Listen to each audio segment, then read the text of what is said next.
Welcome back. Episode 19 of What's New Wednesday. It's April 24th of 2024 or 2424. Lots of 24s, lots of 4s going on today. What are we talking about this week? We're going to be talking about the token price. Briefly broke above 21 cents. And we're going to talk about patch point 3.0's dev cycle is nearing completion. What does that mean for big time? Rental discount codes have been disabled. Last Friday's crafting event was an hourglass recharging event.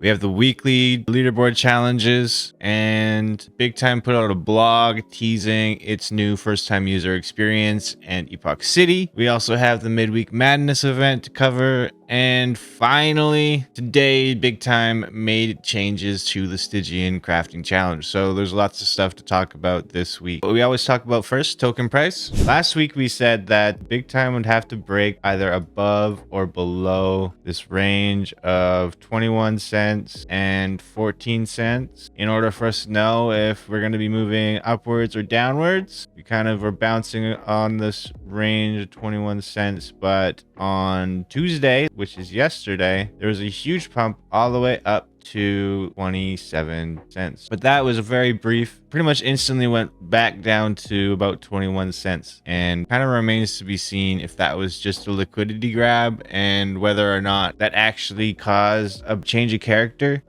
moving upwards or not. If that's the case, the new range would be 1950, 1960-ish on the bottom of the range, and then about 27 cents on the top of the range. So we don't know for sure. If this is a liquidity grab, then it'd be just kind of like a blip and might not be worth sort of talking about. But on the 4 hour, it really does look like just a blip. And since we saw the token price fall down to 21 cents and just continue ranging just above 21 cents, we don't really know for sure. So on a larger scale, if we look at Bitcoin since last Wednesday, Bitcoin has been making great bullish price action for the past week. But just today, we saw a very bloody day in the crypto market on a whole. You know, Bitcoin lost thousands of dollars on its price valuation today. So pretty big dip across the board. If you look at Solana, same thing. Ethereum, also big dump there. So what does that do for Big Time token? We also see today Big Time token has dumped all the way down to the very bottom of this would-be range. If in fact this was a change of character moving upwards, a bullish change of character for the Big Time token price, we're just about to break below it, and that would mean that we're actually going to start moving downwards. It does look like that's going to be the case, but you know, we might see it bounce. If it bounces, then it has to move all the way up to 26 cents before we really see more confirmation of whether or not this token price is going to continue moving upwards or if it's going to start moving back downwards. So we'll see. By Friday, we'll definitely know for sure if we're going to be moving downwards or if we're going to start making it our way upwards. So that's about it. If the token price moves above 27 cents, then we're in the green. If it breaks below this point where it's at right now, about 1950, then I think we should expect to see it move downwards for a little bit more and consolidate a little bit more before it makes its mind up. So next, last Friday, Big Time made a few announcements here. Every Wednesday we talk about what happened last Friday because Big Time tends to put out a bunch of announcements on Friday. So first thing we saw at 11:41 in the morning is they made a really brief announcement saying that patch point 3.0 will be a complete revamp of the first levels of the games. So expect there to be a reset. So reset confirmed. I've been saying this for a while that they're doing their first time user experience revamp for patch point 3.0. So they're going to make us all do it. So there will be a reset in patch point 3.0, and they said that they don't have an exact date, but they're nearing completion of the development cycle for patch point 3.0. I personally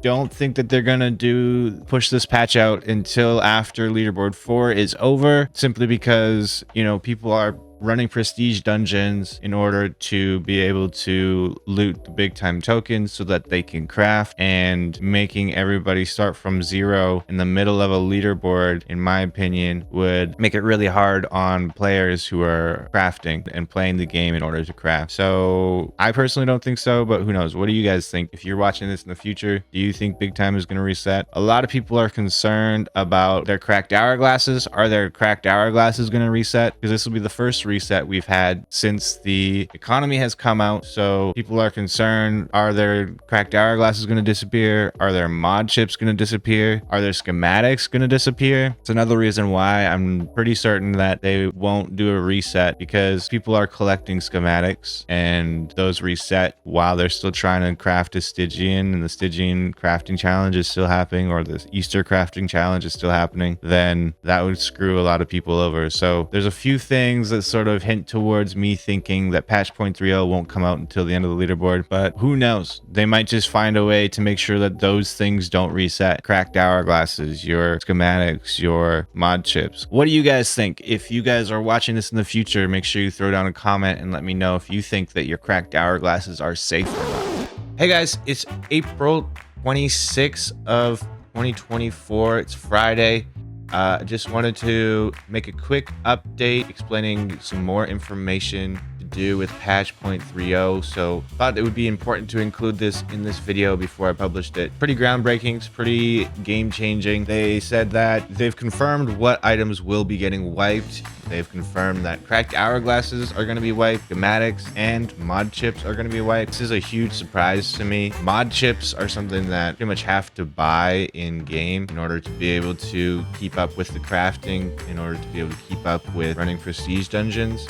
Same thing with schematics. Schematics are something that a lot of people are essentially paying for by opening epoch chests in order to be able to loot these. So wiping these is also a huge surprise to me, a huge shock. Feels like getting smacked in the face. And cracked hourglasses, you know, a lot of people have been renting space for the sole purpose of looting cracked hourglasses. So, you know, that's a lot of an investment there as well. People have bought space for the sole purpose of looting cracked hourglasses, and those are also going to be wiped. So I should make sure that I update this video with this news that's come out just recently today. What do you guys think about this? Are you as shocked as I am? Let me know in the comments down below. See you guys next week. Big Time made another really brief announcement just like 20 minutes later saying, oh, hey, by the way, we disabled the discount code feature in the open loot marketplace. So you're no longer able to get discounts on rentals. Who does this really impact, right? I think that they made this change once again to try and crack down on people who are just farming and trying to take a lot of liquidity out of the game without actually adding any. But who else does this impact? Guilds, right? Guilds, one of the biggest value adds to joining a guild has been to be part of some sort of rental program where the guild helps you get started with the gear and workshops and space that you need to start playing this game on the next level. A lot of people, even me, like there's usually at least one package that I'm renting out to somebody on the cheap. This is going to impact a lot of regular players as well, and guilds who are trying to onboard players into Big Time and get them really active in the economy. They're no longer really going to be able to do that at the same capacity. The value add of joining a guild has now decreased, and I'm part of a guild and I don't use the rental features or discounts that the guild provides, but I can think of a lot of people who will be impacted from this. So hopefully in the future they find a way to bring back the discount code feature for like verified guilds or in some other capacity. We'll have to see.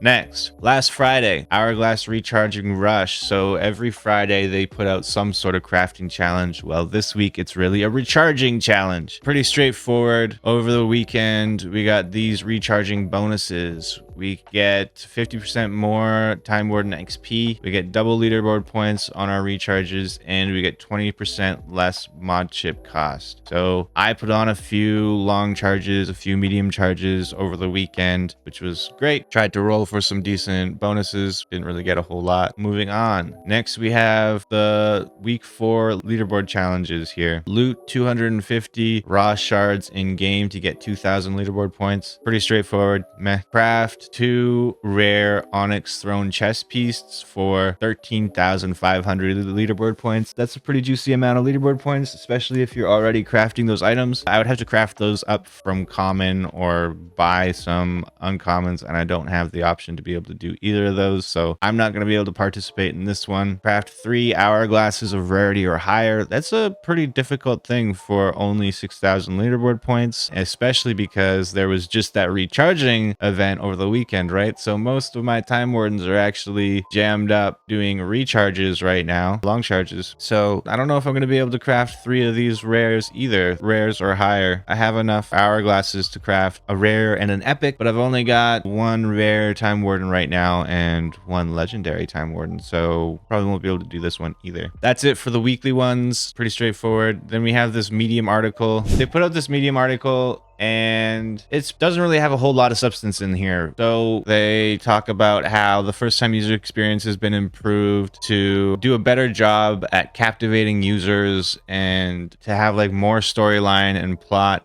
give players like more direction and help them shape like a better long-term relationship with the game. So I think that's good. Hopefully that's better. So it's more than just like learning about the basics of the game. You learn more about like what's going on with the storyline. So hopefully that's better. And they also like briefly tease the Epoch City. We got this image here of the festival square, but doesn't really say a whole lot about Epoch City. It basically says that Epoch City is going to have everything that Watertown has, and then they make like a huge disclaimer here that Epoch City is going to be really bare bones and it's a work in progress. They wanted to release it in the bare bones state. It was an intentional choice because they want us to shape the future of the city. It's kind of nice. But yeah, I think essentially just don't get your hopes up. Don't like expect a whole lot when you go to Epoch City. Don't expect to find too much in there that's different than Watertown. It'll be a city and there'll be places to explore and walk, but I expect it to be pretty much the same as Watertown as far as like what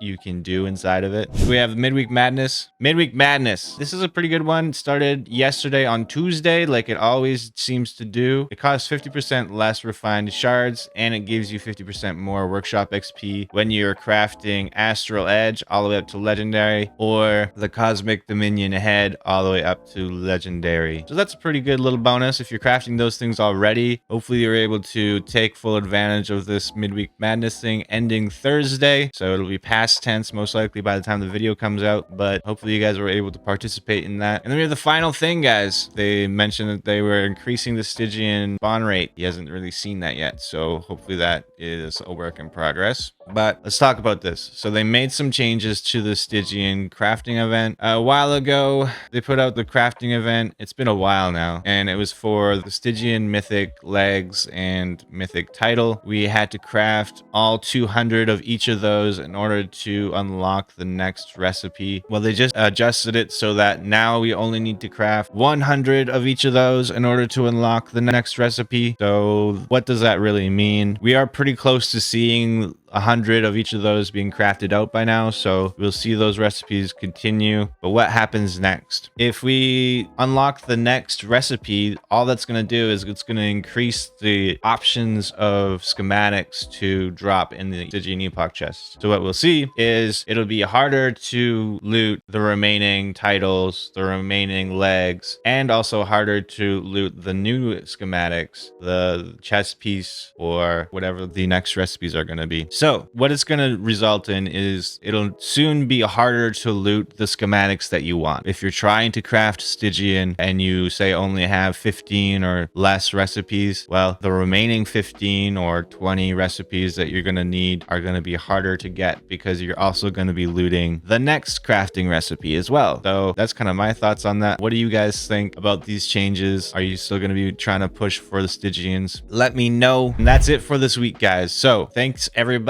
for waiting patiently in the live stream, and also thank you to everybody watching in the future. Make sure if you're watching this in the future that you like, repost, comment, and as always, don't forget to tell your moms about it. I'll see you guys next week.